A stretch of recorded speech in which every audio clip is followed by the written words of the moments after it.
I am going to get us started here. I am Derek Bruff, Assistant Provost and Executive Director of the Vanderbilt University Center for Teaching, and I would like to welcome you all to this very special panel celebrating the Center for Teaching's 35th anniversary. The CFT was founded in 1986 by Ken Bain, who you may know from his book, What the Best College Teachers Do, among others, or from the other teaching centers he founded after ours. We started off as a small unit within the College of Arts and Science here at Vanderbilt, but soon moved over to the provost office, where we began serving the entire university campus and its teaching community.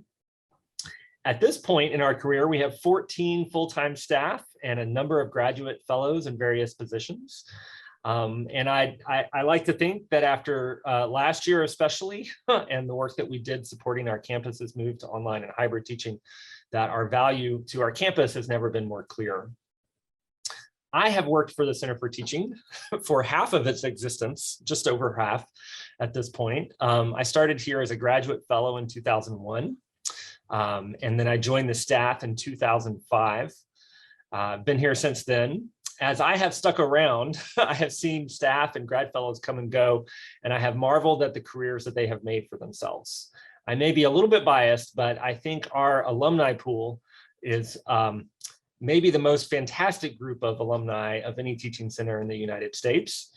And when it came time to celebrate our 35th anniversary, I wanted to honor and shine a light on that fantastic alumni group, and that's why we have this panel here today. I'm going to let our moderator introduce the panel, but I have the pleasure of introducing our moderator. I think I first met Allison Pingree probably in 1998 at Teaching Assistant Orientation. It was, I think, her first TAO at Vanderbilt as director of the Center for Teaching. It was mine because I was a participant, a brand new grad student that fall.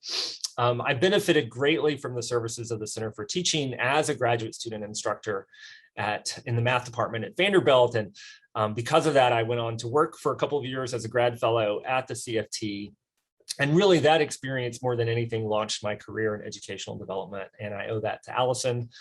I was honored when she brought me on as an assistant director in 2005, and I continued to be honored to count her as a mentor and a friend. Allison had 13 fantastic years directing the Center for Teaching at Vanderbilt University, and then she moved on to the Harvard Kennedy Graduate School of Education, where she is now a senior instructional coach at the Teaching and Learning Lab there. She is one of the kindest, wisest people I know, and she also happens to be a fantastic moderator. And so I couldn't think of a better pick to moderate our panel here today. And with that, Allison, I will turn it over to you.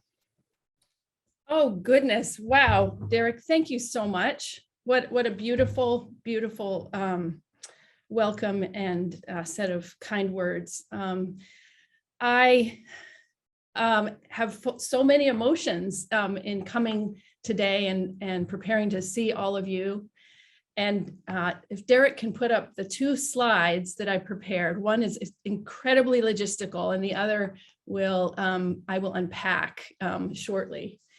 So I wish that we were all in the same place, but it's also true that this wouldn't be happening if we could all be in the same place. So we are using the affordances of Zoom and technology to make a community together for an hour. So to help us with that, a few things. It's beautiful, wonderful to see all of your faces, and I hope that you can keep your cameras on for as long as you're comfortable.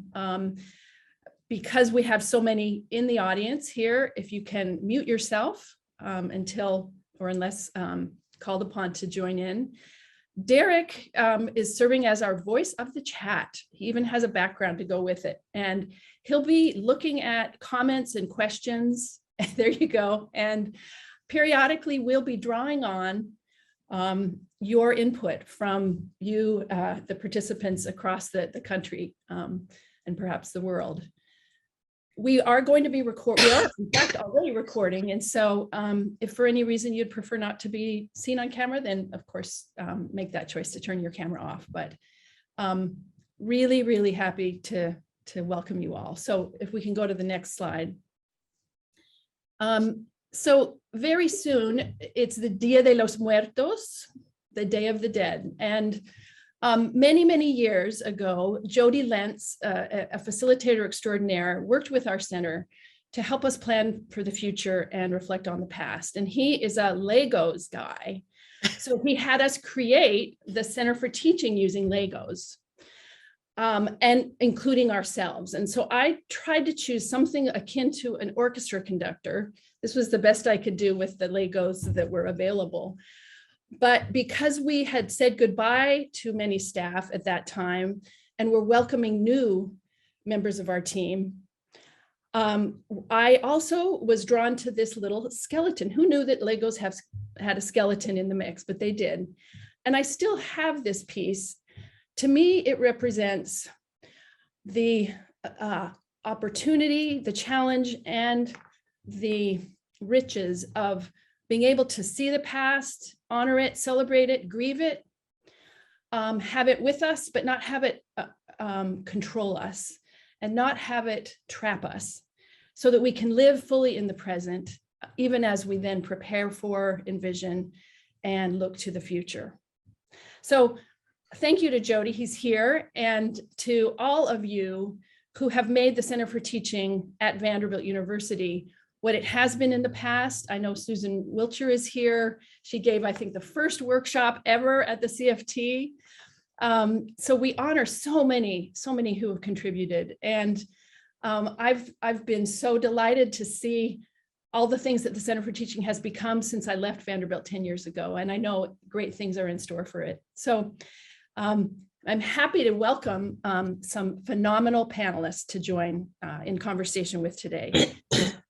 We will be taking a cue from what I just said, which is we will first be thinking a bit about what the session, what the Center for Teaching has meant in the past to us. I've asked the panelists, who I'll introduce briefly momentarily, to think about what they enjoyed most about being at the center, what did they feel proudest about, what were their roles. So just a moment of the past.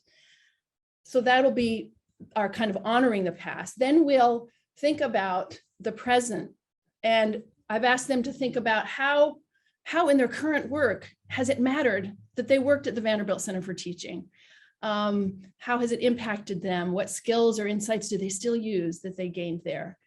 And then I've asked them to pull out their crystal balls a little bit, which is always a dangerous thing, but nonetheless, we're going to try to think about what lies ahead from their multiple perspectives in higher ed. What do they see as key issues, challenges in higher ed generally for teaching and learning, but specifically as well for educational development, teaching and learning centers. So I've asked them to take just 2 to 3 minutes to answer a question. We're going to do some lightning rounds, and in each of these rounds, then we'll build in some time to hear from you, our audience, to share comments or questions.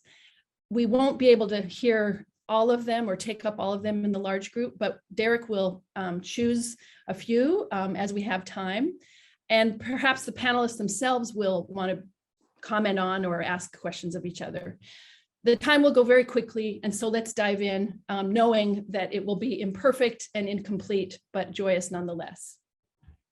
So just very briefly, and so we have Peter Felten, who is Assistant Provost for Teaching and Learning and Executive Director of the Center for Engaged Learning and a Professor of History at Elon, a former Associate Director. We have Brielle Harbin, who's an Assistant Professor of Political Science at the United States Naval Academy, who was a graduate teaching fellow at the center. We have Shedrick McClendon, a higher education consultant and senior partner at Sphinx Global Solutions. And we have Katie Hedrick Taylor, Associate Professor of Learning Sciences and Human Development at the University of Washington. And Shedrick and Katie also were graduate fellows, coming from different stages of the center's growth and coming from very different perspectives, institution types and positions. So I will now open the floor, and we're gonna mix up the order of things. So this first round we'll hear Shedrick, then Katie, Brielle, then Peter. So Shedrick, talk to us about what the CFT was like for you. What did you enjoy most about it? What are you proudest of?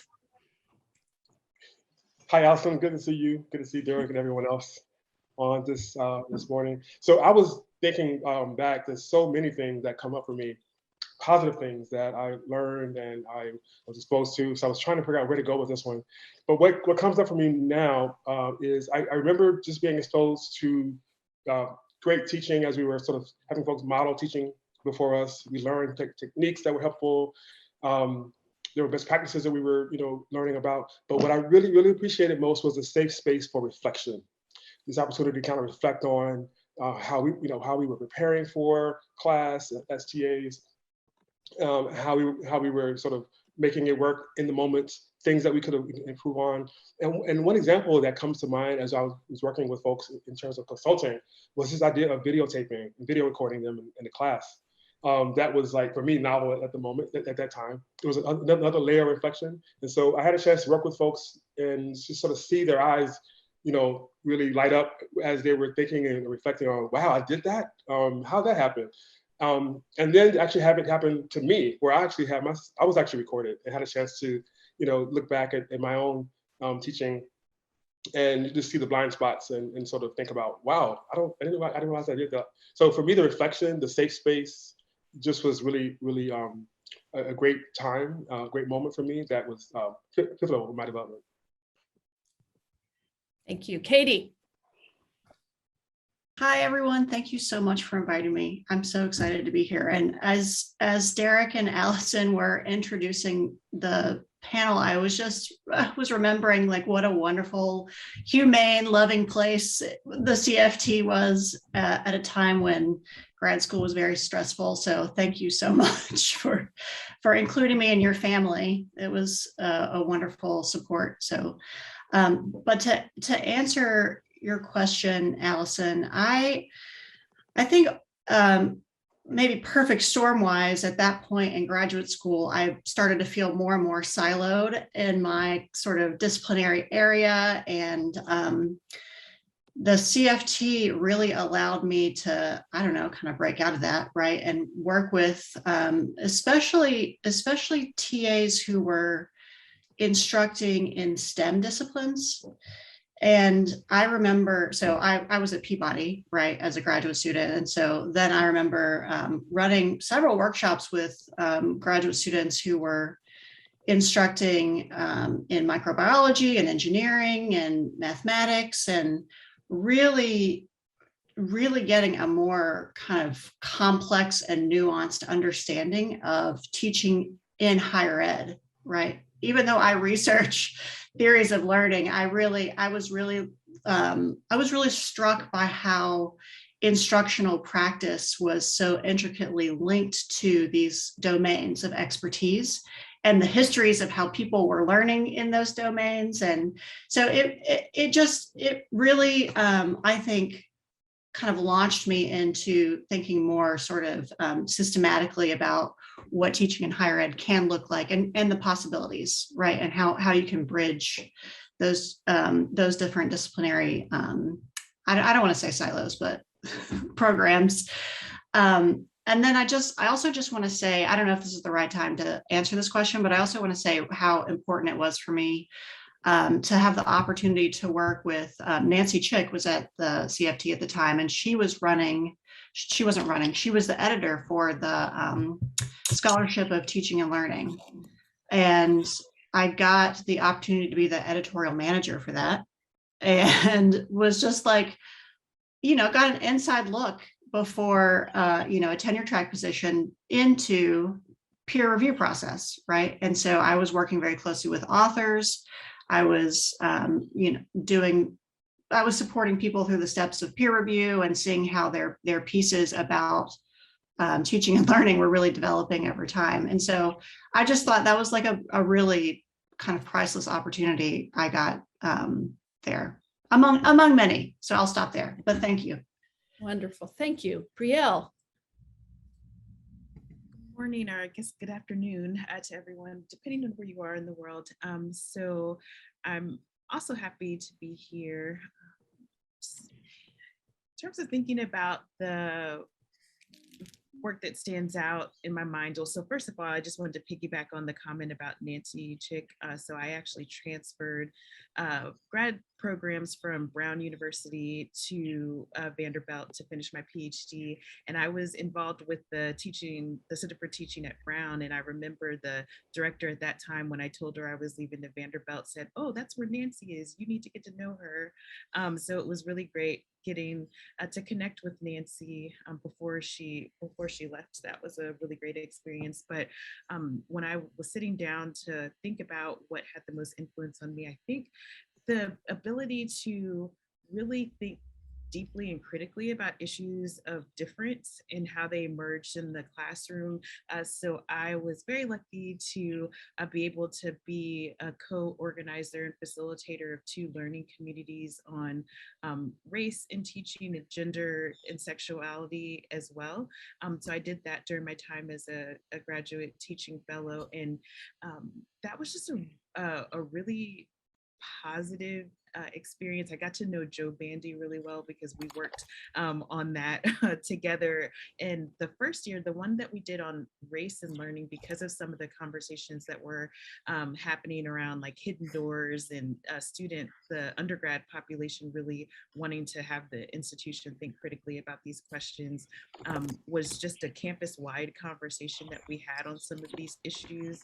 And I remember just spending a lot of time talking to Joe in particular about some of the things that we were hearing from faculty members and grad students on these topics, and thinking about how to bring that conversation to the larger community. So I feel very proud and think it was a pretty formative experience in terms of, my own context now, thinking about being in the military and thinking about these issues that I could not have foreseen, but were definitely helpful for me. So I'll leave it at that. Hi, everybody. It's so nice to see you all. So many old friendly faces, not old faces. Hey, watch it. Watch it. And to be fair, as Allison said, there's a plan here. And I knew I was going to be going after Shedrick and Katie and Brielle. And I knew they were going to say really smart stuff about work, about difference, and about discipline and reflection. I didn't know those, but I knew they were going to go deep in that.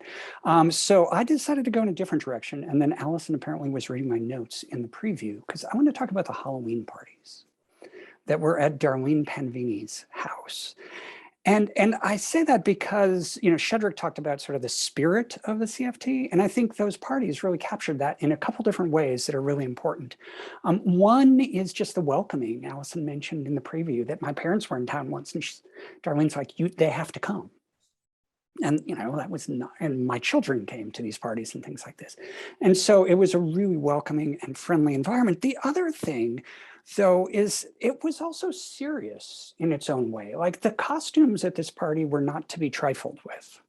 If you know, probably the best Halloween costume I've ever been in the same room with in my life was Derek Brough as the farmer in American Gothic. If you don't know the painting American Gothic, I don't have a picture of Derek in this, but you can find it. He had a pitchfork. He had a picture frame so he could be in the frame, right? And to me, that captured something, not just something about Derek, but something about the CFT, this sort of blend of playfulness and rigorous, It was serious, but it was fun. And it was welcoming. And so what I remember most is sort of that blend. And Derek looks exactly like that farmer. Thanks for having me, Derek. I really. Amen. All right. Well, so we've got a good chunk of time now before we move on to thinking about the present and how this past at the CFT impacts our present. Mr. Chat Guy, voice of the chat, talk to us about some things that are coming up. And if and as any of you have a question now that you'd like to ask or a comment to make, please put it in the chat and Derek's going to curate that for us. No questions or comments thus far, other than some very cheerful greetings in the chat. I did want to reflect, because Shedrick and I were actually grad students at the CFT the same year. And so I can certainly echo his comment about the Center for Teaching being a space for reflection and kind of stepping back and thinking about our teaching practice and the ways that we navigate higher education.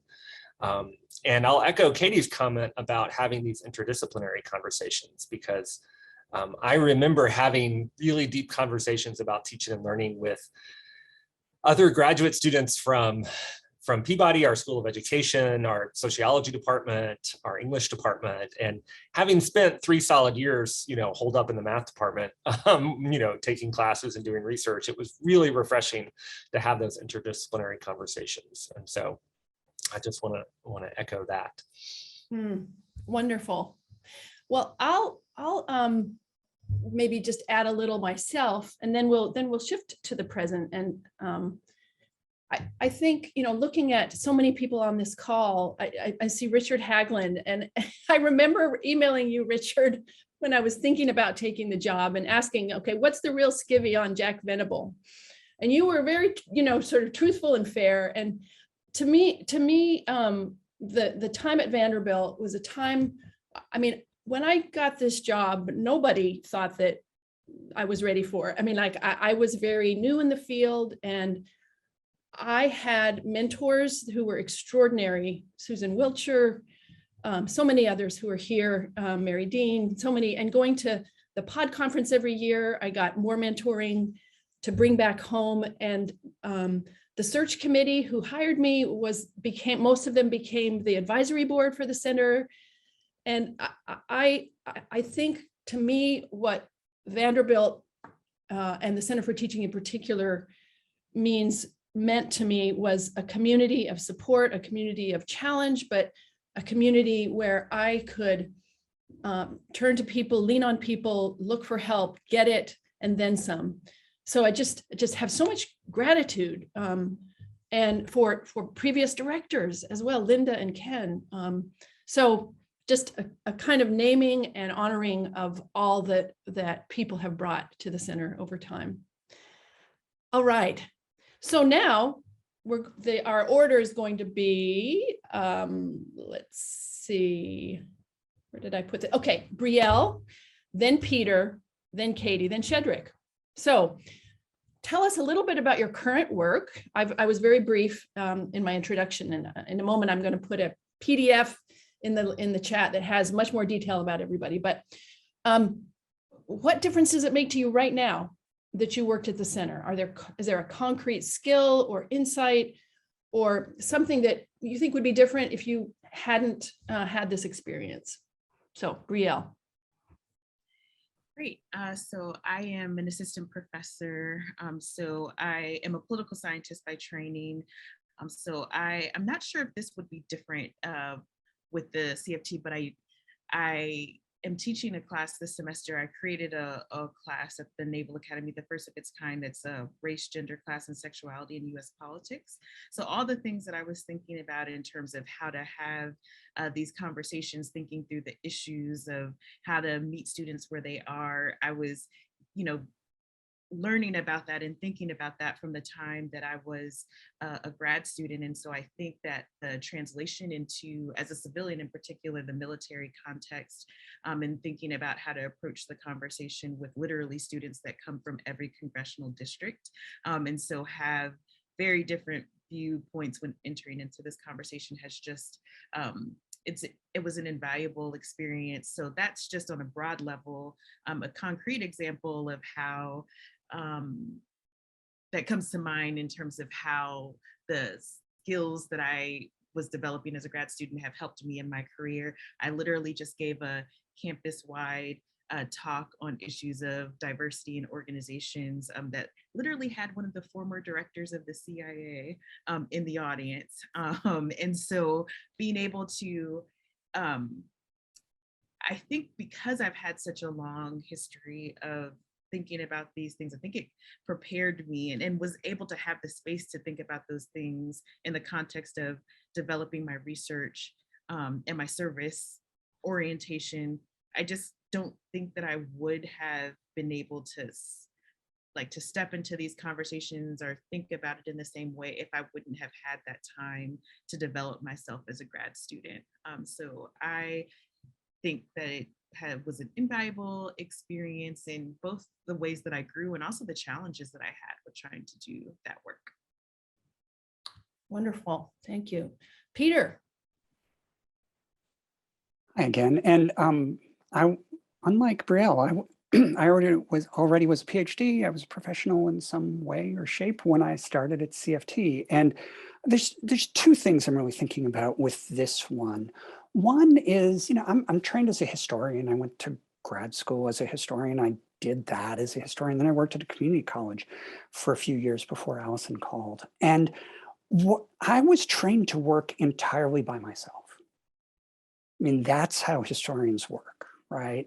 And that's how teaching works. And so one of the things that really fundamentally reoriented how I am as a professional and how I am in the world is the relational work at the CFT, working with peers closely on things, not just you do this, I do that. And even doing things like we used to have this, I can't remember what the acronym was, where we would read an article and eat bagels and talk about stuff. And I had never really, except in graduate seminars, talked about scholarship with people, except students that I sort of preached to. So that that blending of things was really important and is fundamental to who I am and how I work. Now, the other thing that's really, really important, and I want to give a shout out to people like Marshall Aiken on this, even if he doesn't know it, is again, I came into the CFT and there was the history part of me and there was the teaching and learning part of me. And it felt like those were fundamentally in tension. I could do one or I could do the other. And there's something wonderful about the way Allison and others, Marshall, helped me think about this is both and, it's not either or. And that's been fundamental in sort of how I do my work. So the research and writing I do now actually draws a lot on my oral history training, which confuses lots of people because they're like, what? But it does, right? That's basically what I'm doing is contemporary oral histories. So, anyways, this sort of integrative and holistic and human thing is really the key for me. Love it. Yes, thank you. Katie. Wow, I think I'm going to echo both Brielle and Peter on this, but I can't overemphasize how collaborative the space was at the Center for Teaching and how that really prepared me to not just think about supporting my current graduate students around research, but also supporting them around their own instruction. And so, I have several PhD advisees now who are teaching in our undergrad program. And though many of them are researching, learning in various contexts, they have less or might be out of practice translating that theory into their own instruction with undergraduates. And so, my time at the Center for Teaching really just, I think, developed a practice in myself to be continuously collaborating around how we can be better instructors, how teaching is really, in reciprocity with your students, how to make your practice really public and visible all the time, and not to be like shy about that, and to be open about your failures, and to be able to workshop those together, right? And so again, just like underscoring this idea of that constant collaboration in the Center for Teaching really did develop this community of practice, but also I think launched me into this next stage of my career to really try to develop that with my own doc students. And so, that was a amazing, like Peter was saying, that was an amazing sort of kind of breakout moment where we get to talk to each other all the time and not sit in our offices and stare at walls or just computer screens. So that was a really important piece of professional practice for me. Yeah, Wonderful. Shedrick. Yes, so currently I spend most of my time doing sort of DEI consulting, just some student success consulting. In my most recent institutions, I was assistant dean students, working dean's office in school education, school public health. So what I remember, one concrete thing that stands out for me, and many folks from my time will remember this, there was a session around how to lead effective discussions, or how do you make sure that in your classes, the discussion keeps going and it's effective. And I remember teaching that myself, or at least leading that discussion at a couple of the TAOs, a couple of different sessions. And so going into my own professional space, it was like, how do I remember thinking back, either in a classroom setting or even like leading a meeting, in terms of just how I shape the conversation, how I sort of start and lead throughout. And so that's been one thing that I can remember from the late 90s, those techniques that we learned, just in terms of, especially for the faculty side of things, but even in my administrative life. One other quick thing I want to just throw in here while I have the floor, in the dean's office, at least one place I can remember, there was always this discussion about the importance of the pedagogy class that we were offering our students. And I remember a couple of times it was on the chopping block, right when the budget was tight, and it was like, well, can our students take the classes over in social work? Do we have to have these 2 or 3 sections that we have in our own school? And I remember like saying, yes, we have to keep it. It's so important that we have our own courses for our students, our TAs, because of course it was required for all new TAs to have a pedagogy class. And typically it was taught in their school, in their college. But if they had issues with, there was a conflict, they go to history or social work, social welfare, social work, or another campus, another college. And so I remember many times advocating and sort of standing up to the CFO or my dean colleagues saying, no, we really need to invest in our students and our own TAs. And from my experience, knowing how important it was, and knowing how important it was even to have it in the context of our school. So anyway, that went with me many times, my sort of CFT training and experience into the dean's conference rooms, as I was sort of advocating for that. Thank you. I'm seeing in the chat several others who have also had experiences at the CFT, who have gone on to other CFTs, naming some of the impacts for them. Derek, are there particular questions or comments you want to lift up here for a few minutes? Yeah, I'd like to share a question from Ransford Pinto, who is our current assistant director for graduate programs. And it's an interpolation question, I guess. We've talked about your time at the CFT and where you are now, but he asked about that kind of transition. How did, for the grad fellows on the panel, how did your time at the CFT help prepare you for that first job or that first position after Vanderbilt? And what advice might you have for graduate students who are working at our Center for Teaching or other teaching centers right now?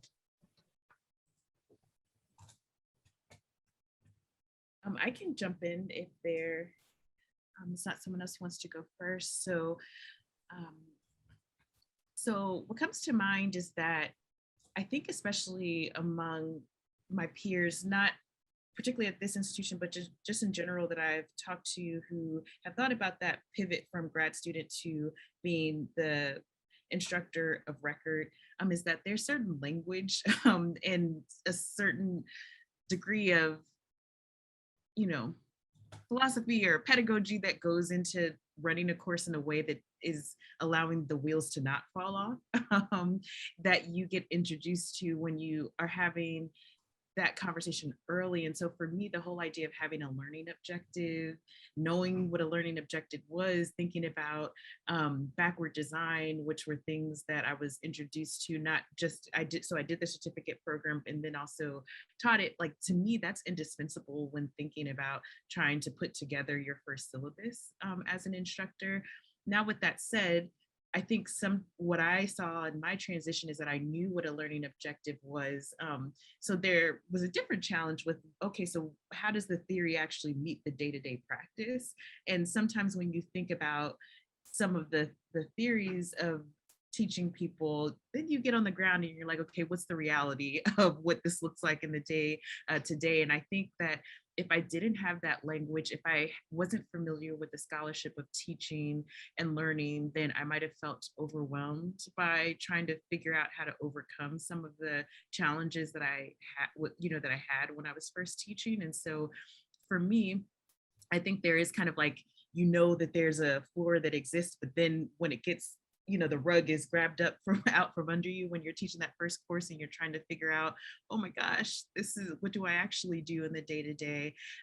Having the knowledge that literature exists it was really helpful to me, so that I knew where to go to get some ideas about how I might, tackle some of the dynamics that came up in my class. Wow, thank you. Yeah. Anyone else? We've got a couple more minutes. Any other panelists who want to speak to this question?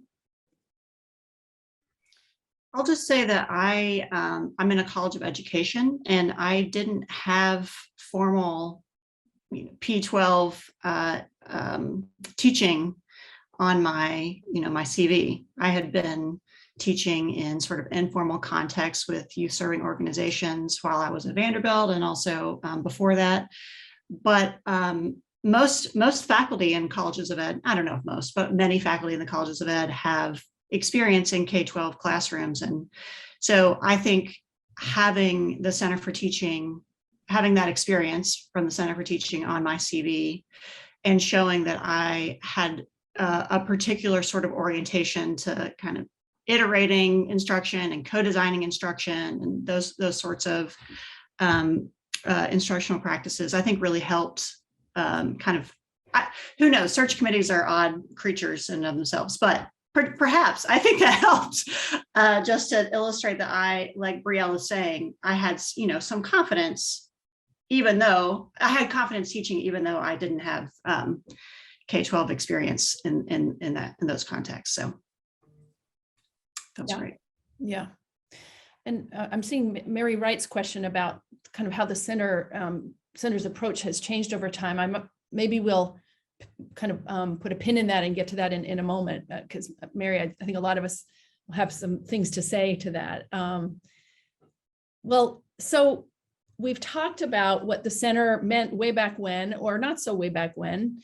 We've talked about how it's the strands or the threads of its tapestry, continue to weave into our own. So what does the future hold? In mentioning the Day of the Dead and in mentioning honoring the past at the beginning, I was and I am mindful of how much loss we've all experienced over the past close to 2 years, a year and a half, and what kinds of reckonings, what kinds of disruptions, what kinds of just cracking open into new possibilities, as well as horrifying gaps that we've seen. And so, I don't think it's hyperbole to say that higher education has changed, sort of more than dramatic, has irrevocably changed. And thus teaching and learning in higher education has changed. Thus educational development and the teaching and learning centers that support it have changed. So as we think together about what are the changes that we especially want to be paying attention to, either what are you most worried about and excited about, or in thinking about educational development and teaching and learning centers in particular, what should we be focusing on in the next few years? What's an opportunity that we must seize, and what's a challenge that we really are going to need to take on? So here the order will be Katie, then Shedrick, then Peter, and then Brielle. Katie. Okay, I will. Allison, you used the word reckoning. I think that's really appropriate for the moment that we're in regarding higher teaching in higher ed. But I don't want to be negative, but I do worry a lot about the pressure and the increasing pressure and shift to online learning and instruction. And I say that knowing that it has been a real asset for many people to be able to, access classrooms online. So I absolutely hold that to be a truth. And I also hold that when we move our instruction to Zoom, for instance, or there are other platforms, of course, that we've all played with. I just played with one called Oh Yay. I think that was developed. Derek probably knows about it at Harvard, maybe. But I really feel like we're losing so many sense-making modes of our bodies when we are just sitting like we are now, right behind or in front of a computer screen. And I think this has real impacts on how we can collaborate with one another. I think it has really big impacts for the kinds of tools that I'm not just talking about digital tools, but all kinds of tools that we are kind of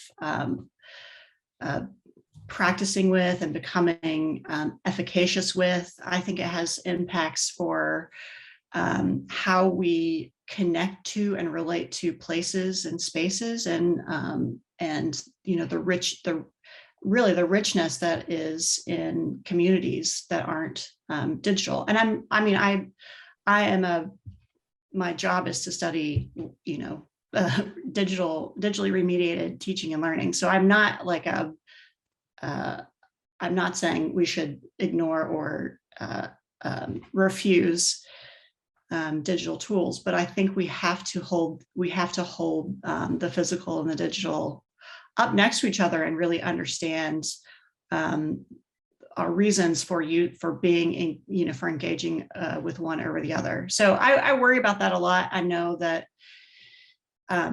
we're getting more and more pressure. The pressure was there before COVID, and so now it's ratcheting up to really move instruction online. And so I think that's a real tension. So but I do want to end on a positive note, which is I am so excited to see the increasing diversity in my classrooms, especially my undergrad classrooms, students who identify as BIPOC, who are international students, who identify as queer, and really how their perspectives are really transforming the kinds of conversations that we can have in classrooms, and also not just conversations, but kind of the traditional sorts of modes of instruction and interaction. And I'm so excited, and that's a goal that we have as a public institution at UW, but I really think that we need to keep moving in that direction. So I'll stop there. That was an exciting thing. I wanted to end on a positive note. Absolutely. Very rich. Thank you so much. Shedrick, a concern, a hope, an excitement. What are you seeing? Yes. I think I would say a concern and a hope. I'll kind of mix them together. I really hope that centers will invest time and energy into anti-racist pedagogy, and just really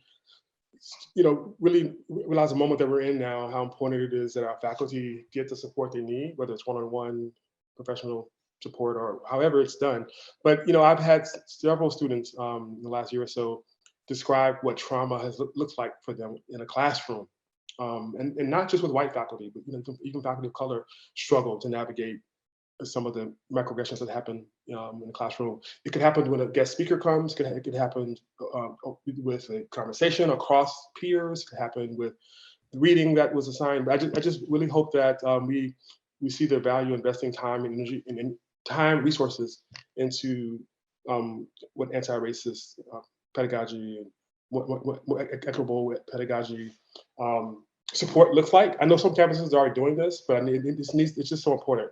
And then seizing the opportunity that we have now in this moment in our country, there is a conversation, there's a national discussion happening, right? There's a narrative that we're all a part of, given what's happened in the last year or two. So I think that's important that we double down there.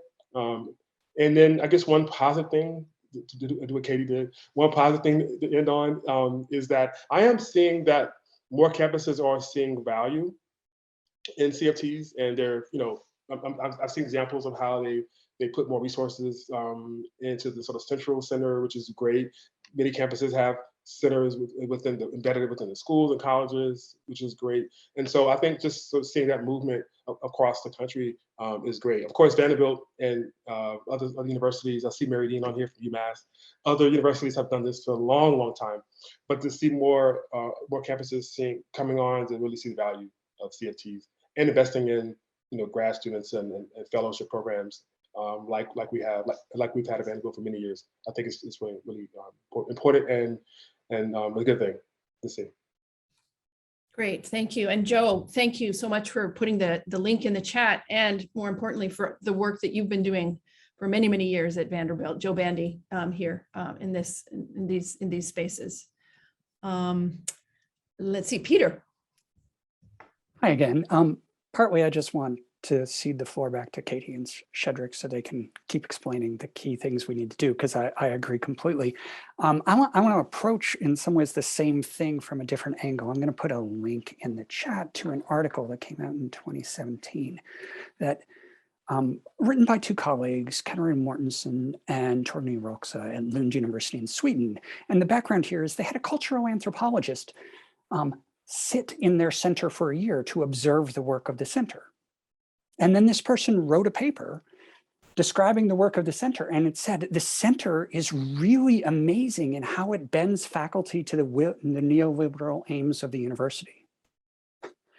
And Katarina and Torgny were crushed by that and disturbed by this. And so they ask in this question, in this article, are we liberating faculty and students and our institutions through our work, or are we constraining them?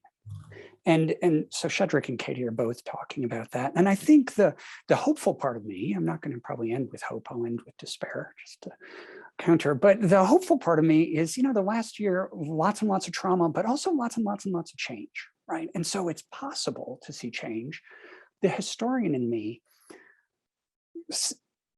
just recognizes that people always think now is different, and big change is happening. And what tends to happen is, a little change and then we go back, little change and we go back. And so I really think we in our teaching, we in our work in educational development need to do what Shedrick and Katie and Torgny and Katarina are saying and really lean into this liberatory role of our work. I mean, if we can't answer the question, how does our teaching, how does our curriculum, how does our educational development engage with the grand challenges of our communities and our world? Like, what are we doing? And why are we doing this? I want to make a really important distinction. Of course, our research should be like an ivory tower, right? The research doesn't necessarily need to be framed within the current moment of the world. There's so much power in studying, 19th century Brazil or something like that without saying, how is this relevant now? But I don't think our teaching responsibly can be apart from COVID and Black Lives Matter and climate change and threats to democracy. And I actually think the distrust in higher education and distrust and expertise in our country and in our world is partly because we've done such a lousy job of leaning into these things. And so it's not surprising if students and communities don't see our work connecting with the questions that matter to them. It's not surprising. They think their goal should be to get in, get through, get out of education, get a job, and get on with your life. The end. Hear, hear. And Peter's work and the many books and articles and collaborations he's been involved with over the years are testament to the really powerful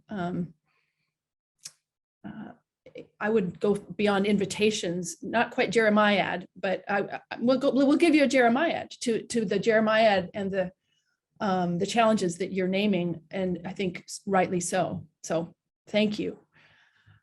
Last and certainly not least on this question, Brielle. Great. So yeah, a lot of what has been said I agree with, and I guess I'll just amplify some of the things that have been said just in terms of thinking about hope. I think one of the perhaps a tragic irony of this moment is that a silver lining is that, of this moment is that it really put up a mirror to all of us in terms of thinking about some of these issues of equity and inclusivity And especially for me, coming from the perspective of being at an institution where I literally have students who are coming from every congressional district. Like, I mean, I had students the spring of 2020, who one of my students literally had to use her phone as a hotspot in order to be able to use the learning management system to take the test, right? And so some of these, what the moment forced us to see is just, it made it very clear how much difference there is, and what it raised different types of questions about equity and forced people to sit with them in a way that I don't think would have been possible outside of that pandemic context.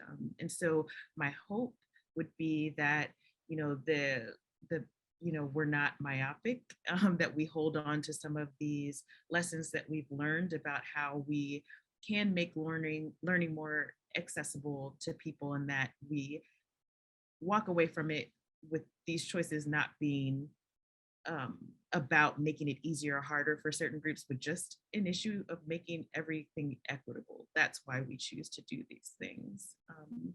And then I think just in terms of where I hope we go, and what I hope is an extension of this moment that we've just been in, is thinking about the way that I see it. And Joe and I are co-authors and have been publishing a lot on this issue of thinking about cognitive versus affective dimensions of learning. And I think we have spent a lot of time thinking about the cognitive aspects of it, but this moment has forced us to think about the affective aspects. So what are our students bringing, you know, in the context of COVID to class, in terms of thinking about how it's affecting their learning, but also thinking about these issues of broader questions of democratic citizenship, preparing people to be citizens of the world, to be members of the community, and how our classrooms are places to not only focus on, you know, some of the cognitive aspects of, you know, XY theory, but do you have the soft skills of being able to talk to your neighbor, to communicate with people who are different than you? I really hope, and Joe and I think, I don't want to speak for him, or based on the reception to our work, are feeling a bit more optimistic about these questions, but I think a lot more work has to be done, because on thinking about this affective component, mainly because that's the messier work, that's the harder work, that's harder to measure in a given class. Like when you think about somebody cultivating skills to communicate with people who are different from them, that might not be something that you see in a single semester. So you need to think about revisions to curriculum to actually track those types of skills. Those are larger institutional questions. And so I hope that one of the legacies of this moment is that we start asking ourselves and our institutions those larger questions. And I'm really excited to dig in and do some of that hard work, especially as a political scientist, thinking about things like democratic backsliding, democratic citizenship. What does it mean to be a member of this community, or things that I'm thinking about in both my research and my teaching. And so I hope that we can find in other disciplinary contexts bridges for those conversations as well. Thank you. My goodness, this is incredibly rich. And I'm seeing several different themes in the chat around honoring the scholarly work of the center, lifting up the work that Joe, Brielle, and others have done, more particularly around race and anti-oppressive liberatory work. We're a couple of different directions we could go, and one would be the kind of the changing structures and changing approaches of CFT, of CTL, Centers for Teaching and Learning, with a particular focus on anti-racist work. Derek, are there other things that you're seeing in the chat that or things you want to lift up? Yeah, I was going to ask the structural question and see if anyone had comments on that. And then Susan Wiltshire would like to share a story before we wrap up. Okay, so this is Mary Wright's question. Let's see. Do you want to? Can you? Yeah, maybe I'll frame it. So, yeah. So given the worries, the concerns, and the opportunities that we've just talked about, and maybe I'll broaden it a little bit away from just teaching centers, but certainly feel free to talk about teaching centers. What advice would you give to administrators who are thinking about structural ways, levers they can pull to address some of these? I'll jump in, and I don't PhD have a administrator. solution, but I just want to name a tension that I think is really important to be attended to. One is that one of the powers of places like the CFT is that faculty and grad students come to it sort of their own volition, with their own questions and their own concerns. And, you know, and the CFT is responsive to that and supportive of that. And then that's in tension in some ways with the CFT having a very strong agenda around doing X or Y or Z. And so I don't think it has to be an irresolvable tension, but I think it's one we just need to attend to. And I think one of the paths through it comes out, there's a wonderful book, Faculty Development and Student Learning by Bill Condon and some other colleagues that did a longitudinal study of a couple institutions and what happens from faculty development. And one of the things they found in that is that faculty, they weren't looking at grad students, want to do work that's valuable, that they think is meaningful. And so if centers are about quick tips and stuff like this, faculty dismiss it. But perhaps if centers are about equity and anti-racism and climate change or democracy, and that's not the only thing they do, but that's a core theme of what they do, then I wonder if faculty and institutions might actually value the work of the centers. We see that with COVID, certainly. All of a sudden, everyone's like, oh my God, we need the center, right? So maybe there's other ways we can frame our work as having connection to those big issues. Yeah. Anybody else? I was going to ask for you, Peter, or sorry, for an elaboration about the Cumberland project in a second in connection to climate change, but any other panelists who want to weigh in on the structural question and like what you would want administrators to know or to do concretely?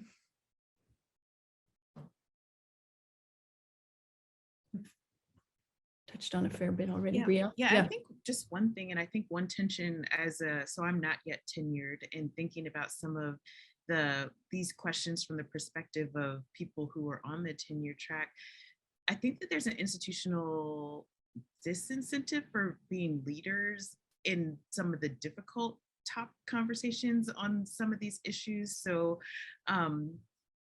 you know, when we're thinking about the mission of equity, of anti-racism, I think it's one thing to say that those should be commitments that individuals make, but there need to be institutional supports for that.